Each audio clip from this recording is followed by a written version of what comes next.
hablar de el sujeto en la oración. Normalmente es quien protagoniza la acción y de forma general suele responder a la pregunta ¿quién? Pero eso no siempre es válido. Así que lo que debes saber es que el sujeto que protagoniza la acción va a concordar siempre en número y persona con el verbo, del tipo los niños juegan en el parque. Si en vez de ser los niños es el niño o la niña, juega, que no juegan. De ahí que, por ejemplo, en la frase me gusta el chocolate, el sujeto es el chocolate, porque si en vez de ser el chocolate son las chocolatinas, ya no puedo decir me gusta, sino me gustan.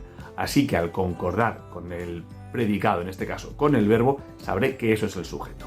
En función de cómo aparezcan en la frase, solemos hablar de tres tipos de sujetos: el presente, el omitido y el impersonal.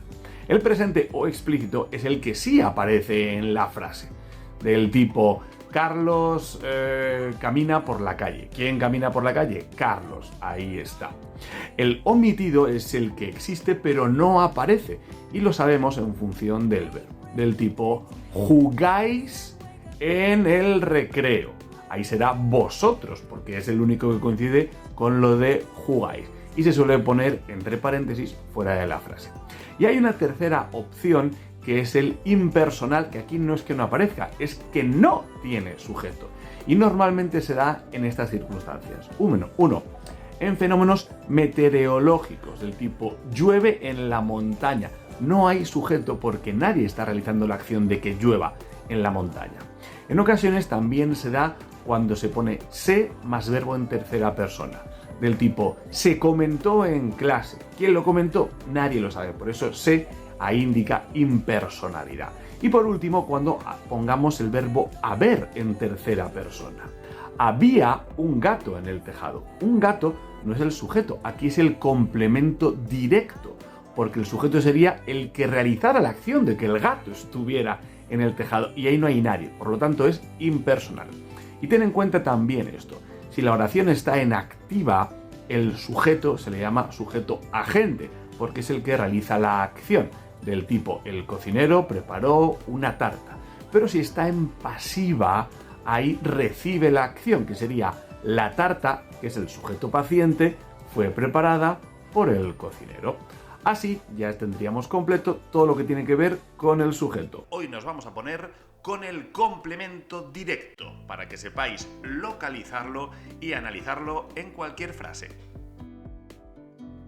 Comencemos por la definición. El complemento directo es aquello que concreta y limita el significado del verbo. Por lo tanto, si no aparece en la frase, parecerá que falta algo. Suele hacer referencia a una cosa, como por ejemplo en Andrés compró patatas, o a una persona, y siempre que sea a una persona, empezará por A, como por ejemplo vi a Elena. A Elena sería también el complemento directo. Debéis saber que cuando una frase lleva complemento directo, a esta oración se la llama oración transitiva. Por ejemplo, en las frases Marta arranca el coche, el profesor explicará la lección. En ambos casos lo que está en rojo es el complemento directo. Mientras que hay frases que no pueden llevar complemento directo. A estas se les llama oración intransitiva. Como por ejemplo, Nando llega tarde a clase. No hay nada que esté completando aquí el complemento directo, es decir, al verbo. O Lucía nació en Argentina. En Argentina sería un complemento circunstancial del lugar, pero no un complemento directo. Ahora os voy a explicar las tres formas de localizar el complemento directo dentro de una frase. La primera sería preguntando qué al verbo si de lo que se trata es de un objeto. Por ejemplo, en Alicia ganó un premio. ¿Qué ganó Alicia? Un premio. Sabemos que un premio es el complemento directo. El alcalde dará un discurso. ¿Qué dará el alcalde? Un discurso. Pero lo dicho, esto vale solo para objetos y no es el método más fiable, con lo cual recomiendo más los dos siguientes. La segunda forma de localizar el complemento directo sería pasar la frase de activa a pasiva, y lo que resulte ser el sujeto de la oración pasiva tenía que ser el complemento directo en la activa. Veréis qué fácil queda con el ejemplo.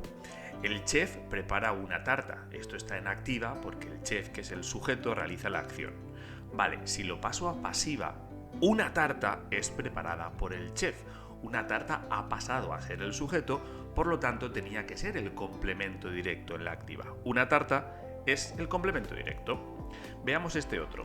El ladrón robó un anillo con diamantes ayer. Si lo paso a pasiva, será un anillo con diamantes fue robado ayer por el ladrón. Si tienes dudas, por cierto, en la activa y la pasiva, tengo otro vídeo donde lo explico todo. Pero si no quieres liarte y no fallar nunca para localizar el complemento directo, te recomiendo este tercer método, y es que siempre se puede sustituir por lo, la, los o las. Veamos, el chef prepara una tarta. Yo puedo decir, en vez de una tarta, el chef la prepara.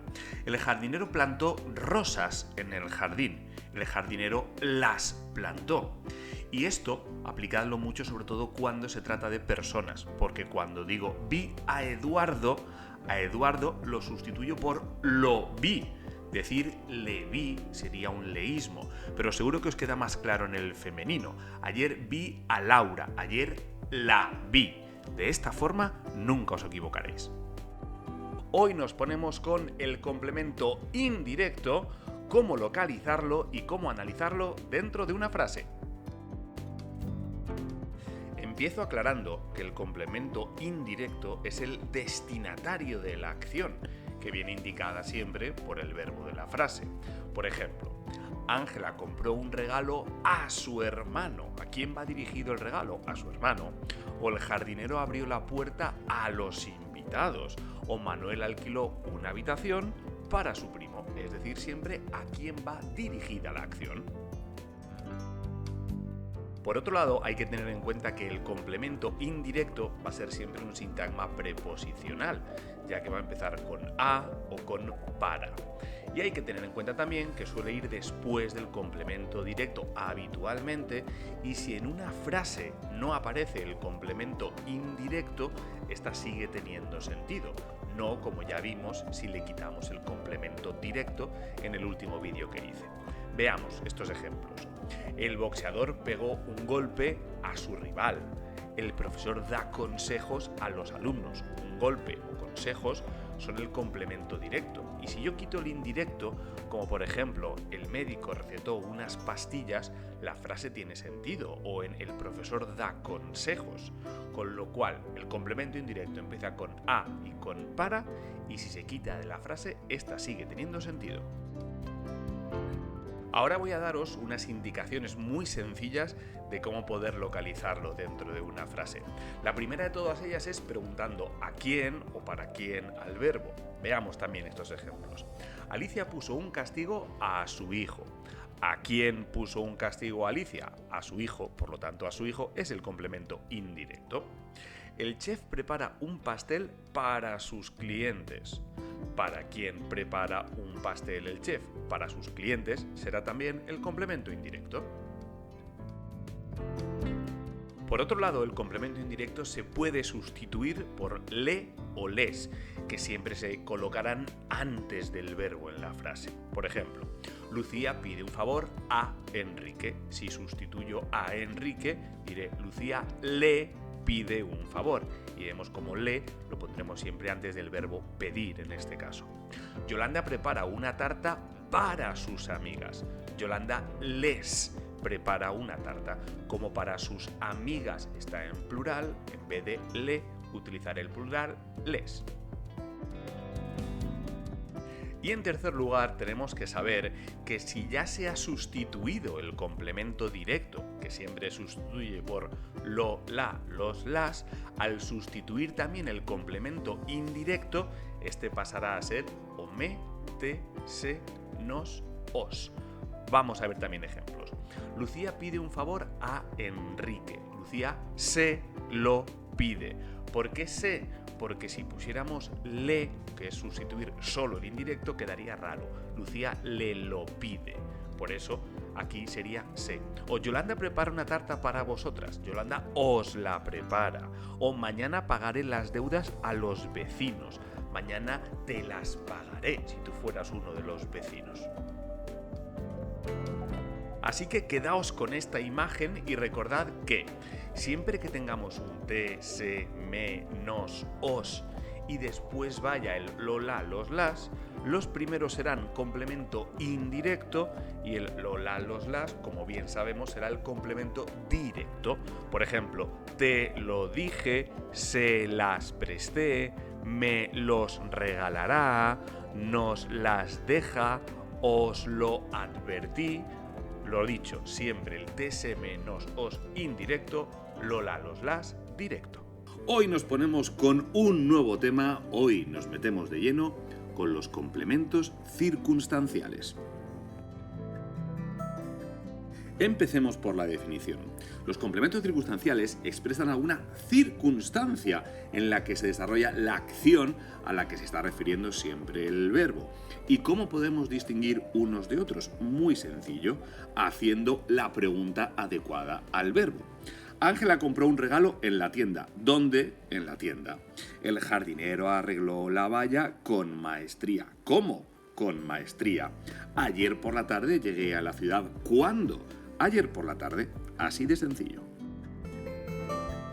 Además, debemos de tener en cuenta las siguientes características. Lo primero de todo es que los complementos circunstanciales no pueden ser sustituidos por pronombres átonos como la, le, los, las, como si lo hacen los complementos directo e indirecto.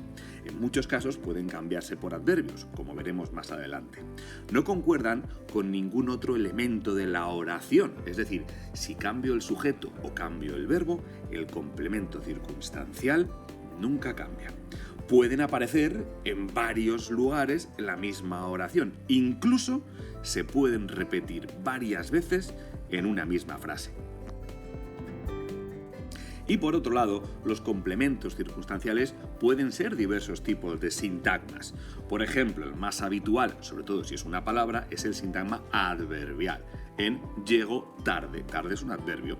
Sintagma preposicional como vivo en las afueras. ¿Dónde? En las afueras. Como empieza por preposición, es sintagma preposicional.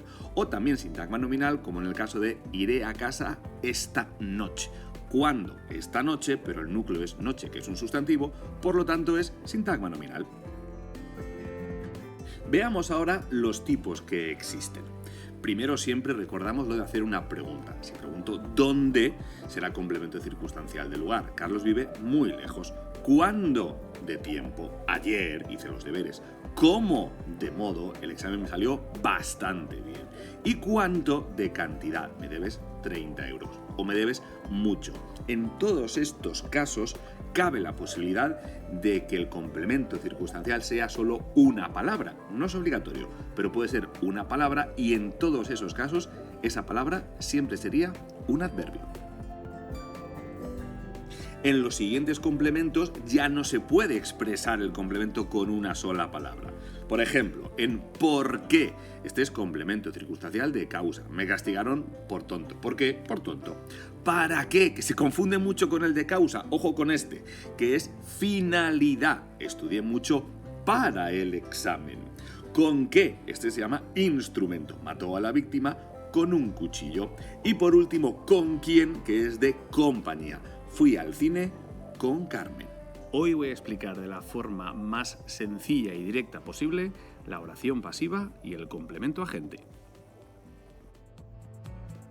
Para hacer este vídeo me he basado en varias webs. Una de ellas es esta que aparece aquí, que es lingolia.com, donde creo que viene bastante bien explicado y que recomiendo a todo el mundo que quiera consultarlo ahí. Lo primero que debemos de saber es la diferencia de una oración activa de una pasiva. La oración activa es la que identifica en primer lugar el sujeto de la acción, que es el protagonista, pues sirve de referencia para el resto de los elementos. Aquí tenemos el ejemplo de la ambulancia conduce al herido al hospital, siendo la ambulancia el sujeto en la oración activa. Sin embargo, en la oración pasiva, el sujeto no ejecuta la acción, sino que la recibe. Quien ejecuta la acción es el complemento agente, que viene siempre al final y que en muchas ocasiones no aparece. En este caso, el herido es conducido al hospital por la ambulancia. Bien, pasemos ahora a cómo se forma la oración pasiva. Lo primero de todo que tenemos que saber es que en la oración activa el complemento directo pasa a ser el sujeto, que a partir de ahora llamaremos el sujeto paciente en esa oración pasiva. Pongamos este ejemplo. La ambulancia conduce al herido al hospital. El herido, que sería el complemento directo que veremos aquí en cursiva en la activa, pasa a ser el sujeto o sujeto paciente aquí en la pasiva. El herido es conducido al hospital por la ambulancia. Por otro lado, el sujeto en la oración activa pasa siempre a ser el complemento agente en la oración pasiva. Como vemos aquí abajo, en estos apuntes de uno de mis alumnos, el ladrón robó un diamante, el ladrón, que es el sujeto, pasa a ser el complemento agente. Es decir, un diamante fue robado por el ladrón. Por el ladrón sería el complemento agente. Es muy sencillo de localizar. Para saber cuál es el complemento agente, tendremos que preguntar siempre al verbo de la frase ¿por quién? ¿Por quién fue robado un diamante? Por el ladrón. Y ese sería el complemento agente, que como empieza por preposición, siempre será un sintagma preposicional. Pero ojo, aunque tengamos el verbo ser, no va a ser un predicado nominal, ni va a ser copulativo, ya que aquí el verbo ser está actuando como un verbo auxiliar. Por lo tanto, la oración pasiva siempre tendrá un predicado verbal y no encontraremos aquí ningún atributo. Aquí os dejo un ejemplo con todos los tiempos verbales, que por supuesto son pasado, presente, futuro, en todos sus tipos de conjugaciones. Por ejemplo, en el más habitual, en el presente, la policía recoge los testimonios, en la pasiva sería los testimonios son recogidos. Vámonos a alguno ya no tan habitual. Por ejemplo, el indefinido. La policía recogió los testimonios, pasaría a ser en la pasiva los testimonios fueron recogidos. O en el pluscuamperfecto, nos da igual, siempre va a ser el mismo método. La policía había recogido los testimonios, en activa pasa a ser los testimonios habían sido recogidos por la policía. Con lo cual, el método siempre va a ser el mismo. Pondremos el verbo ser en el tiempo verbal que estuviera la oración activa y añadiremos siempre el participio, que ya sabéis que es cuando indica que la acción ya está finalizada. Perfecto, ya lo tienes. Estas son las normas para la oración pasiva y el complemento agente, pero te las voy a resumir en 4 pasos muy sencillos. El primero de todos ellos, la oración activa identifica en primer lugar el sujeto de la acción, que es el que se le da protagonismo. Aquí tenemos el ejemplo de el delantero francés recibió este martes un premio. En el segundo paso aclaramos que en una oración pasiva el sujeto no ejecuta la acción, sino que la recibe. Por eso, al sujeto de la oración pasiva lo llamamos sujeto paciente, que en la activa estaba haciendo de complemento directo. En este caso, un premio, que era el complemento directo de el delantero francés recibió este martes un premio, pasa a ser el sujeto paciente. Un premio fue recibido este martes por el delantero francés. Así de sencillo. En el tercer paso, aclaramos que quien ejecuta la acción en la oración pasiva es el que se llama complemento agente, que era el sujeto en la activa y que siempre va a responder a la pregunta ¿por quién? ¿Por quién fue recibido un premio este martes? Por el delantero francés. Ese será el complemento agente. Por último, debéis de tener en cuenta que al pasar de activa a pasiva añadimos siempre el verbo ser más el verbo que estaba en la activa pero en participio, utilizando siempre el tiempo verbal que correspondiera en todas las modalidades de pasado, presente o futuro. De forma que en Juan corta el césped pasa a ser en la pasiva el césped es cortado por Juan. O si fuera en futuro, Juan cortará el césped, pasará a ser el césped será cortado por Juan. Siguiendo estos 4 sencillos pasos, no tendréis ningún problema para pasar cualquier oración de activa a pasiva o viceversa y de localizar siempre el complemento agente. Esta vez nos ponemos con el complemento de régimen. Lo primero que podemos decir del mismo es que siempre lleva una preposición exigida por el verbo. ¿Qué quiere decir esto? Muy sencillo, que el verbo necesita obligatoriamente llevar después una preposición para tener sentido. Además, el complemento de régimen nos aporta una información que es necesaria para que la frase tenga sentido. En el caso de que no aparezca el complemento de régimen, parecerá que la frase está incompleta. Veamos varios ejemplos para entenderlo mejor. En la frase "el anciano se acordó de su infancia", el verbo acordar va a necesitar siempre esa preposición de, o el enfrentar a, o el pensar en, de modo que en todos estos casos, como los verbos necesitan una preposición, lo que va a ir a continuación va a ser el complemento de régimen. Y por otro lado vemos que si lo eliminamos, por ejemplo, Elena se enfrenta a sus miedos, si quitamos a sus miedos y queda solo Elena se enfrenta, siempre va a parecer que nos falta algo en la oración. Por lo tanto, tiene que aparecer para darle sentido a la frase. Como en otros complementos, vamos a seguir una serie de reglas bastante sencillas. La primera lo que nos dice es que en este caso el complemento de régimen, como va a empezar con una preposición, siempre va a ser un sintagma preposicional, no le queda otra. Ponemos aquí un par de ejemplos más. Laura habla de sus vacaciones en África, el delantero protestó por la expulsión al árbitro y vemos cómo siempre va a empezar por una preposición que, como ya hemos dicho, viene exigida por el verbo. La segunda regla lo que nos dice es que suele ir justo después del verbo. Y digo ese suele porque es lo habitual, como el entrenador confía en sus jugadores para la gran final. Aquí vemos cómo está justo después del verbo, pero debemos tener en cuenta que en algunas ocasiones podemos poner alguna función entre el verbo y el complemento de régimen. Veamos por aquí en el entrenador confía ciegamente en sus jugadores, que hemos puesto un complemento circunstancial de modo, o el entrenador confía siempre en sus jugadores, que aquí lo que hemos hecho es poner un complemento circunstancial de tiempo. Pero lo dicho, lo más habitual es que vaya justo a continuación del verbo. La tercera regla nos aclara que no debemos confundirlo con el complemento directo, ya que el complemento de régimen no se puede sustituir por los pronombres lo, la, los, las, que es por lo que sí podremos sustituir siempre al complemento directo. Veamos estos ejemplos. Vi a Laura en la playa. Sabemos que a Laura es complemento directo porque lo podemos sustituir por el pronombre la vi en la playa. O saludé a mis compañeros, los saludé porque a mis compañeros debe ser el complemento directo. Mientras que en Luis se alegró de su nota, ese de su nota no lo podemos sustituir por lo, la, los, las, de forma que el tigre confía en sus instintos, tampoco podríamos sustituirlo. No puedo decir el tigre los confía. Esta será la forma para nunca confundirlo con el complemento directo.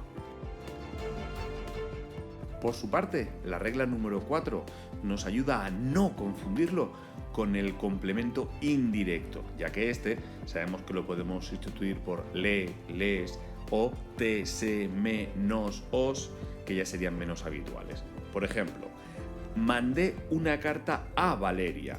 Sabemos que a Valeria es el complemento indirecto porque aquí lo podemos sustituir por le mandé una carta o te mandé una carta, ¿vale? Que son los pronombres por los que podemos sustituirlo siendo el complemento indirecto. O Carlos regala bombones a sus padres ayer.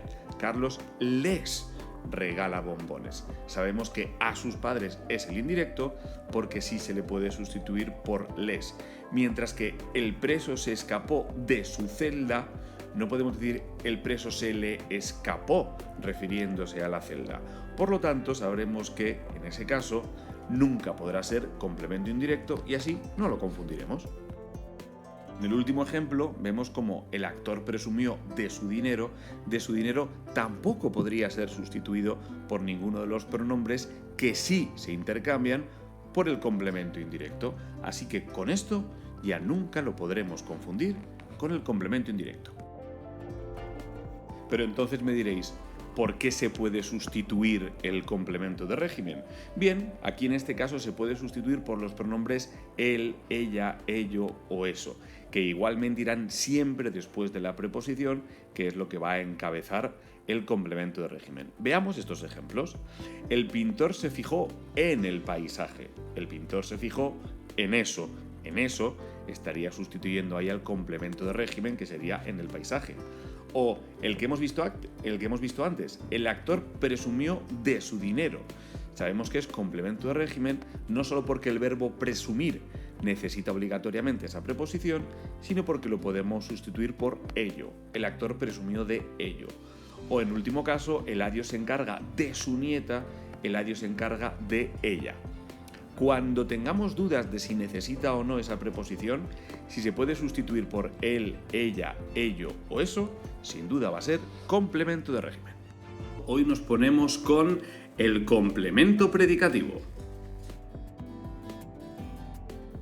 Son ya varios los vídeos que he subido sobre sintaxis o comentario de texto, pero todavía me quedan bastantes por subir, así que si quieres estar al día de todos esos vídeos que se van a ir actualizando, puedes suscribirte al canal y si al final del vídeo te ha gustado, pues si te apetece le das al like.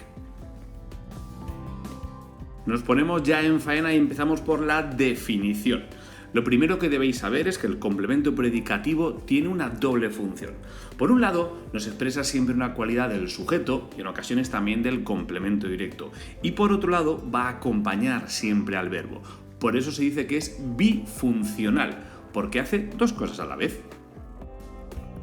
Seguro que se va a entender mucho mejor a través de estos ejemplos. Vamos con la primera frase. En los niños jugaban alegres en el parque, alegres es complemento predicativo porque vemos cómo acompaña el verbo jugaban y a su vez se refiere al sujeto, a los niños.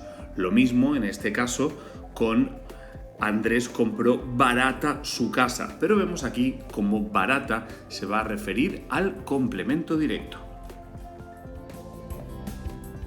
Voy a explicaros 5 reglas para comprender mejor el complemento predicativo.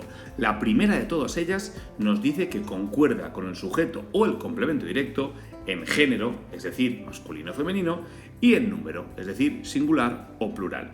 Veamos este ejemplo. Con el león camina silencioso por la llanura, silencioso es el complemento predicativo. Sin embargo, si yo ahora el sujeto, en vez de ser el león, son las leonas, ya no caminará silencioso, sino que caminará silenciosas. Así que ha cambiado porque concuerda tanto en género como en número. Esto pasará también cuando actúe sobre el complemento directo, que concordará en género y en número con él. Por ejemplo, los alumnos nombraron delegada a Beatriz. Vemos cómo ese delegada no está concordando con el sujeto, que serían los alumnos, masculino y plural, sino con el complemento directo en este caso, que es femenino y singular, que es a Beatriz. Lo mismo pasa con el segundo ejemplo. La segunda regla es muy sencilla, y es que, aunque concuerde en muchas ocasiones con el sujeto, que ya sabemos que lo hace en género y en número, el complemento predicativo, como bien dice su nombre, va a estar siempre en el predicado. Os pongo aquí un par de ejemplos, ¿vale?, que lo evidencian. La regla número 3 nos advierte de que no debemos confundir el complemento predicativo con el complemento circunstancial de modo, aunque hay ocasiones en las que pueda responder a la pregunta ¿cómo? Aquí tenemos un ejemplo. Los profesores hablaban entusiasmados de sus vacaciones. ¿Cómo hablaban los profesores de sus vacaciones? Entusiasmados. Por ello podría parecer un complemento circunstancial de modo, pero sabemos que si cambiamos el sujeto o el complemento directo, el complemento predicativo siempre va a cambiar, como aparece en estos dos ejemplos de aquí. Sin embargo, el complemento circunstancial de modo nunca cambia.